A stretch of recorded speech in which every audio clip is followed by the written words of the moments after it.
যেখানে যেখানে গিয়েছিলাম তার মধ্যে সবচেয়ে ভালো সময় কাটিয়েছি এই জায়গাটায়। Hi, dish dates here. দীঘায় দ্বিতীয় দিন সবাই মিলে বেশ অনেকক্ষণ ধরে সমুদ্রে লাফালাফির পর 3 রকম মাছ টাছ দিয়ে লাঞ্চ সেরে তারপর গিয়েছিলাম মোহনার দিকে।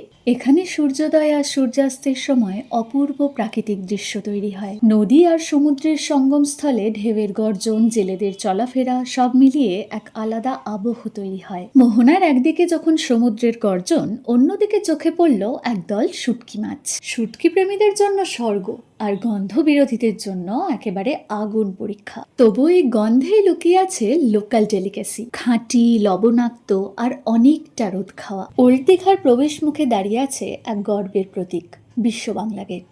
চারিদিকে ঝকঝকে পেভার্ড রাস্তা, বর্ণিল আলোকসজ্জা আর সিমেন্ট্রিক ল্যান্ডস্কেপিং। দীঘার এই মুখোমুখি চত্বরটা সাজানো হয়েছে বেঞ্চ, ফোয়ারা, ছায়া দেওয়া গাছ আর হেঁটে বেড়ানোর ওয়াকওয়ে দিয়ে। গেটের দুপাশে জাতীয় ও রাজ্য পর্যটনের নানান প্রতীক চিহ্ন, যার মধ্যে বিশ্ব বাংলা লোগোটি আলাদা নজর কাড়ে। সন্ধে নামলেই চারপাশ আলোকসজ্জায় জ্বলে ওঠে আর ফুটিয়ে তোলে দীঘার এক নতুন চেহারা।